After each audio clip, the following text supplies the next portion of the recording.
저는 오늘 오후 예배 설교의 시작을 도종환 시인의 흔들리며 피는 꽃이라는 좀 시를 좀 잠깐 여러분과 나누고 싶습니다. 한번 들어보세요. 흔들리지 않고 피는 꽃이 어디 있으랴. 이 세상 그 어떤 아름다운 꽃들도 다 흔들리면서 피었나니, 흔들리면서 줄기를 곧게 세웠나니, 흔들리지 않고 가는 사랑이 어디 있으랴. 젖지 않고 피는 꽃이 어디 있으랴. 이 세상 그 어떤 빛나는 꽃들도 다 젖으며 피었나니, 바람과 비에 젖으며 따뜻하게 피었나니, 젖지 않고 가는 삶이 어디 있으라. 이렇게 시는 끝나고 있어요. 여러분, 그렇습니다. 우리 인생 가운데, 우리 인생도 그렇지만 우리 눈에 아주 이쁜 꽃처럼 보이지만 바람을 맞고 여러 가지 어려움을 겪으면서도 아름답게 꽃을 피우는 꽃이 있다고 하는 것을 우리는 기억할 필요가 있어요. 매서운 바람에 가지가 부러지기도 하고 또 잎이 찢겨지기도 하고 늦가을 된소리를 이겨내면서 꽃은 아름답게 꽃을 피우고 열매를 맺습니다. 우리의 인생 또한 마찬가지지 않겠습니까? 우리의 인생 가운데 실패 없는 인생이 어디 있겠어요?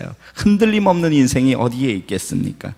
남모르는 아픔이 다 우리 누군가에게는 다 있어요. 우리들은 각자 남모르는 아픔을 가지고 있어요. 우리가 다 이야기를 못할 뿐이지 우리들에겐 남모르는 아픔이 있습니다. 그럼에도 불구하고 우리가 이겨내면서 하나님이 허락하신 은혜 가운데 자기만의 귀한 꽃을 피워내는 것이 바로 우리의 인생 여정이라고 할 수가 있겠습니다. 우리의 인생길에서 종종 우리는 바람을 경험해요. 종종 흔들림을 경험하는데, 흔들림은 침체라고 오늘 전 여러분들에게 좀 말하고 싶습니다. 그러니까 여러 가지 침체가 있는데 가장 무서운 것이 영적인 침체예요. 영적으로 다운되는 것, 이것을 우리는 탈진이라고 합니다. 탈진의 영어 표현을 보면 몇 번 말씀드린 것 같은데 번아웃이에요. 완전히 타서 없어질 정도로 힘든 것을 탈진이라고 하는 것이에요. 완전 도저히 일어날 힘이 없는 것, 그런 영적인 침체를 우리는 경험할 수 있는데, 한 가지는 누구나 예외 없이 우리는 영적인 침체를 경험할 수 있다고 하는 것입니다. 저도 예외는 아닙니다. 여러분 모두도 예외는 아니에요. 그런데 이런 영적인 침체가 왔을 때 우리가 실패를 경험하죠. 근데 한 가지 기억할 것이 있어요. 그것이 끝이 아니에요. 우리가 영적 침체를 경험할 때, 실패할 때, 이제 끝났구나 라고 그렇게 생각합니다. 그러나 하나님의 계획은 그렇지 않아요. 우리가 영적 침체로 바닥에 주저앉아 있을 때, 쓰러져 있을 때, 그때부터 하나님은 하나님의 일을 시작하시는 것을 오늘 우리의 본문에서 우리는 함께 은혜로 나누게 될 것입니다. 자, 오늘 우리의 본문인 열왕기상 19장 바로 앞장인 18장 본문을 보시게 되면 엘리야 선지자의 놀라운 갈멜산에서의 승리를 볼 수가 있습니다. 영적인 전투를 벌인 것이에요. 실제적인 전투를 벌이면서 하나님이 불을 내리셔서 모든 재물을 태워주시고, 그로 인해서 3년 반 동안 멈추어진 하늘의 비가 내리면서 엘리야는 놀라운 승리를 경험합니다. 저는 구약에 참 이렇게 너무 가슴 벅찬 장면들이 여러 개 있는데, 홍해가 갈라지는 사건도 물론 그렇겠지만, 이스라엘이 출애굽받은 사건도 그렇겠지만, 오늘 이 사건 바로 앞쪽에 있는 열왕기상 18장에 850대 1의 승리, 여러분 어마어마하지 않습니까? 10대 1이라면 좀 이해가 될 거예요. 근데 850대 1의 승리를 하나님이 엘리야에게 허락해 주셨어요. 엘리야 정말 얼마나 놀라운 하나님의 은혜입니까? 그런데 문제는 이 승리 뒤가 문제였어요. 승리 뒤에 침체가 따라온 것을 우리는 기억할 필요가 있습니다. 자, 엄청난 큰 일을 행했어요. 그런데 지금 이세벨이 자기를 죽이려고 한다는 말에, 그가 정말 하나님을 의지하고 하나님께 기도해서 850대 1로 승리를 경험했음에도 불구하고 그는 완전히 인간적으로 주저앉아 버립니다. 영적인 침체를 경험하게 됩니다. 여러분, 세상의 승리는 절대 오래가지 못해요. 오래가지 못합니다. 결국은 한계에 부딪히는 것이 우리의 인생이라고 하는 것을 기억할 필요가 있습니다. 자, 여러분의 본문 2절 말씀을 한번 보실게요. 본문 2절 보십니다. 같이 한번 읽을까요? 시작. 이세벨이 사신을 엘리야에게 보내어 이르되 내가 내일 이맘때에는 반드시 내 생명을 저 사람들 중 한 사람의 생명과 같게 하리라. 그렇게 하지 아니하면 신들이 내게 벌 위에 벌을 내림이 마땅하니라 한지라. 자, 여러분 이 본문을 한번 주목해서 보세요. 엘리야가 하나님을 의지했어요. 850대 1에 승리를 했어요. 그런데 지금 왜 갑자기 영적 침체에 빠져들고 탈진 상황으로 가느냐 하면 하나님의 음성을 듣지 않고 사람의 음성을 들었기 때문에요. 사람의 이야기를 지금 이세벨의 이야기를 들어버렸어요. 그는 정말로 지금 탈진을 경험하고 있습니다. 3절 보실까요? 3절 같이 한번 읽습니다. 시작. 그가 이 형편을 보고 일어나 자기의 생명을 위해 도망하여 유다에 속한 브엘세바에 이르러 자기의 사환을 그곳에 머물게 하고. 여러분 한번 보세요. 지금 이세벨의 말을 들었어요. 영향을 받았어요. 지금 도망을 갔습니다. 브엘세바는 가까운 것이 절대로 아니에요. 먼 곳까지 도망가서 생명을 보존하기 위한 엘리야의 모습을 보십시오. 이것은 오늘 우리의 모습일 수 있어요. 하나님의 음성에 귀 기울이지 않고 사람의 음성을 듣는 그 순간에 우리는 시험에 들 수 있습니다. 절망에 빠질 수 있어요. 여러분 분명하게 기억하셨으면 좋겠습니다. 자, 여러분 엘리야의 입장에서 한번 생각을 해볼까요? 갈멜산에서 바알과 아사라의 선지자들과 850대 1의 싸움을 승리했을 때 엘리야는 사실 내심 속으로 기대하고 있는 것이 있었어요. 하나님이 이런 기적을 보여주셨으니까 이번에는 저들이 변화될 거다. 아방도 회개하고 이세벨을 비롯한 모든 그들의 무리들이 이번에는 살아계신 하나님을 보았으니까 이제는 무언가 변화될 것이라고 그가 생각했을 것입니다. 여러분 변화되었나요? 전혀 변화가 안 되었어요. 오히려 지금 엘리야를 잡아 죽이겠다고 이세벨이 공언을 하고 내가 확실하게 맹세한다라고 2절에서 이야기하고 있지 않습니까? 참 절망에 빠졌어요. 유다의 브엘세바라고 하면 제일 남쪽에 있는 도시예요. 아주 끝까지 갈 수 있는 데까지 다 갔어요. 우리로 따지면 피난 갈 때 아주 부산 끝까지 내려간 그런 격이 된 거죠. 그것도 불안해서 종을 남겨두고 하룻밤을 더 갔습니다. 얼마나 절망했든지 엘리야는 뭐라고 이야기합니까? 하나님, 차라리 나 광야에서 죽었으면 좋겠습니다 라고 그렇게까지 이야기해요. 4절 보시겠습니다. 4절 같이 한번 읽습니다. 시작. 자기 자신은 광야로 들어가 하루길쯤 가서 한 노뎀나무 아래에 앉아서 자기가 죽기를 원하여 이르되 여호와여 넉넉하오니 지금 내 생명을 거두시옵소서. 나는 내 조상들보다 낫지 못하니이다. 여러분 분명히 기억하세요. 위대한 사람도 절망에 빠질 수 있습니다. 여러분도 예외는 아닙니다. 그러나 인생의 마지막에 처했을 때 그때부터 하나님이 일하시는 시작이라고 하는 것을 기억할 필요가 있어요. 하나님은 절망 가운데 빠진 우리를 건져주시는 분이십니다. 자, 오후에 우리 성경을 두 군데 찾아보겠는데요. 먼저 시편 46편 1절 찾아봅니다. 오늘 여러분의 본문을 좀 표시를 해놓으시고 시편으로 넘어갈게요. 시편 46편. 볼펜이나 표시할 수 있는 도구가 있으면 여러분 좀 표시를 하세요.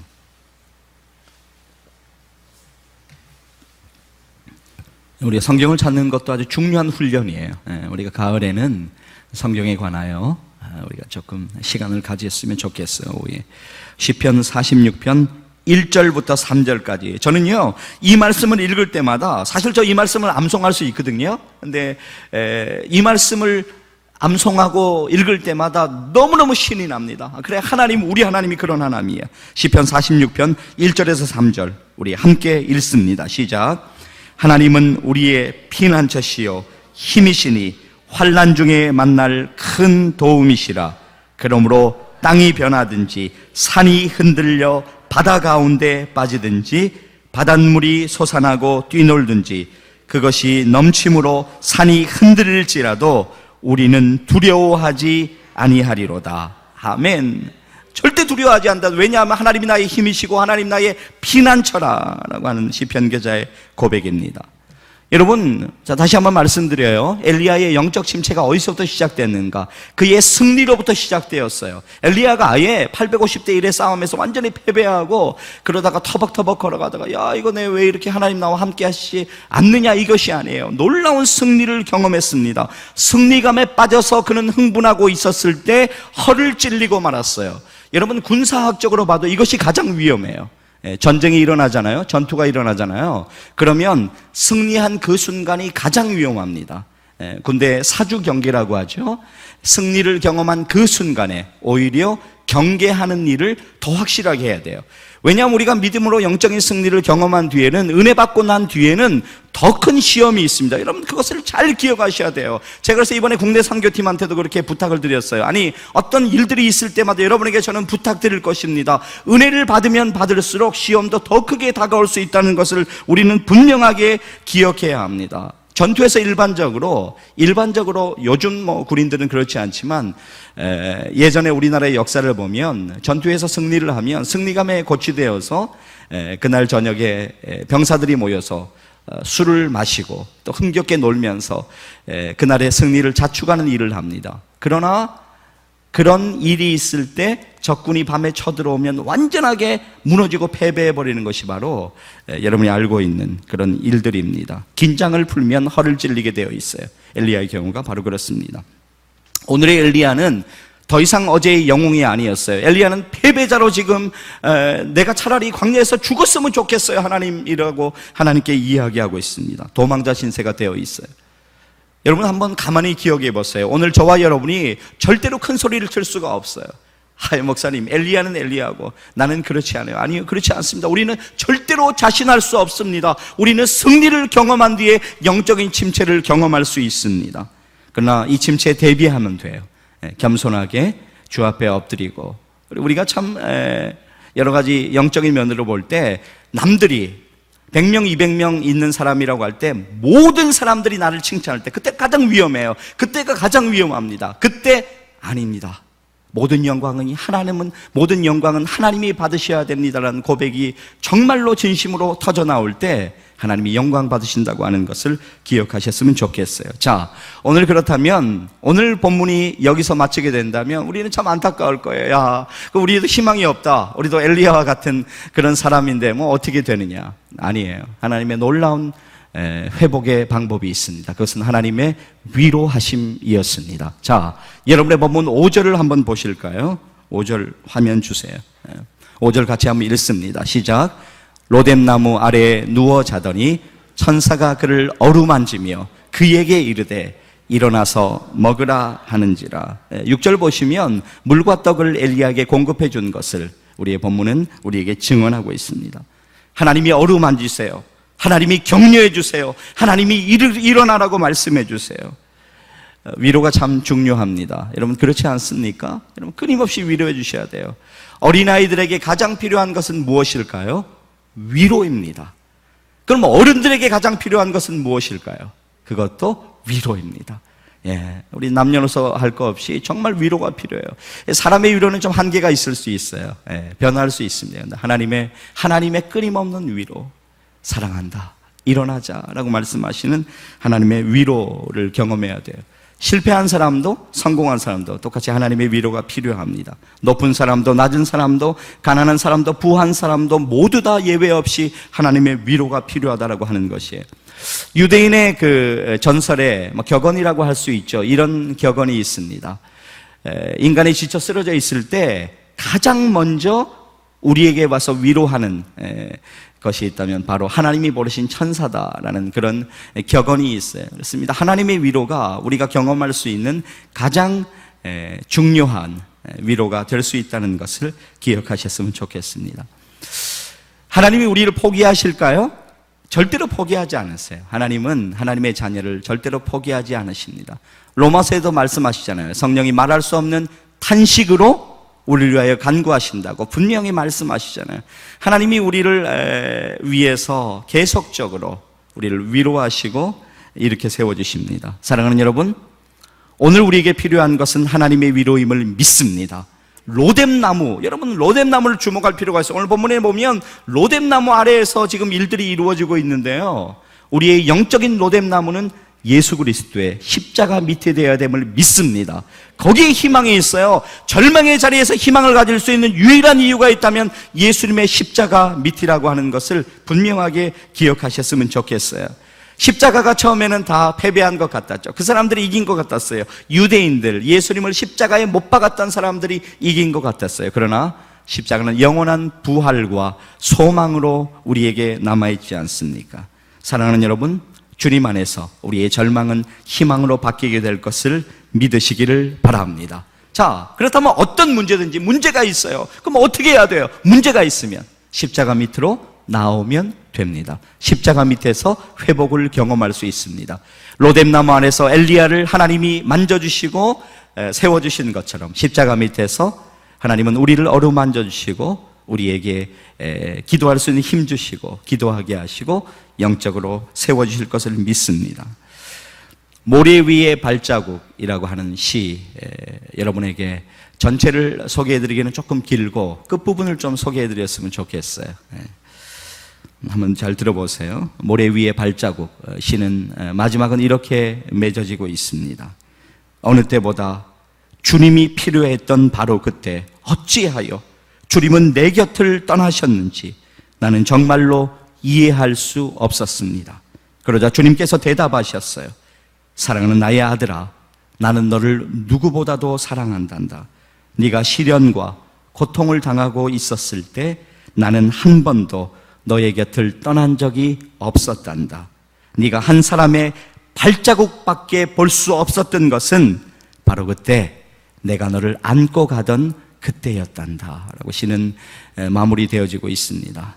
사랑하는 여러분, 때론 너무 지치면 기도가 나오지 않아요. 우리가 흔히 경험하지 않습니까? 지치면 새벽 기도까지 나올 수 있어요. 근데 기도가 안 나와요. 기도해야 된다는 거 알아요. 여러분, 정해진 기도 시간이 다 있는 것으로 제가 알고 있습니다만은 정해진 기도 시간에 기도의 자리에 가요. 기도가 안 나와요. 영적인 탈진, 침체를 경험하면 그렇습니다. 그런 순간을 우리는 누구나 경험할 수밖에 없습니다. 그러나 사랑하는 여러분, 기억하세요. 정말로 피곤하고 지쳐서 내가 기도할 힘조차 없을 그때가 바로 주님이 우리를 어루만져 주시고 안아주시는 시간인 것을 분명하게 기억하시기를 바랍니다. 자, 오늘 두 번째 성경을 좀 찾아보겠는데요. 이사야 40장으로 갑니다. 오늘 본문 펴놓으시고 표시해 놓으시고 이사야 40장으로 가세요. 40장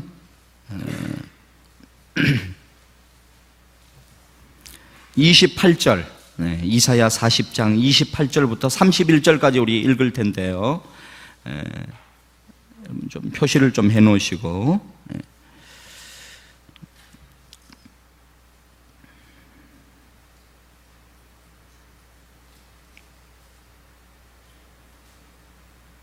우리가 피곤할 수 있어요. 우리가 힘들 수 있어요. 주님이 우리에게, 하나님이 정말 우리와 함께 하십니다. 자, 이사야 40장 28절부터 31절까지 우리 한 목소리로 같이 한번 읽습니다. 시작. 너는 알지 못하였느냐? 듣지 못하였느냐? 영원하신 하나님 여호와 땅끝까지 창조하신 이는 피곤하지 않으시며 곤비하지 않으시며 명철이 한이 없으시며 피곤한 자에게 능력을 주시며 무능한 자에게는 힘을 더하시나니 소년이라도 피곤하며 곤비하며 장정이라도 넘어지며 쓰러지되 오직 여호와를 앙망하는 자는 새 힘을 얻으리니 독수리가 날개치며 올라감 같을 것이요 다른 박질하여도 곤비하지 아니하겠고 걸어가도 피곤하지 아니하리로다. 아멘. 오직 여호와를 앙망하는 자는 새 힘을 얻으리니 독수리가 날개치며 올라감 같을 것이요 다른 박질하여도 곤비하지 않을 것이고 걸어가도 피곤하지 않을 것이라고 주님은 분명하게 우리에게 약속하고 있는 것을 기억하시기를 바랍니다. 사랑하는 여러분, 지쳐 쓰러져 있습니까? 로뎀나무 아래에 찾아오셔서 우리를 어루만지시고 우리에게 물과 떡을 주시고 다시 일어나자고 우리에게 힘을 주시는 하나님의 손길을 경험하시기를 바랍니다. 자, 이제 오늘 말씀의 결론을 여러분과 함께 나누고 싶어요. 자, 하나님께서 엘리야가 지금 영적으로 완전히 침체하고 탈진을 경험해 버렸어요. 그런데 하나님께서 위로하시면서 그의 문제를 근본적으로 해결해 주시기 위해서 오늘 그에게 오셨어요. 자, 오늘 본문의 마지막 절인 8절 말씀 보시겠습니다. 오늘 우리의 본문으로 돌아갑니다. 8절 같이 한번 읽겠습니다. 시작.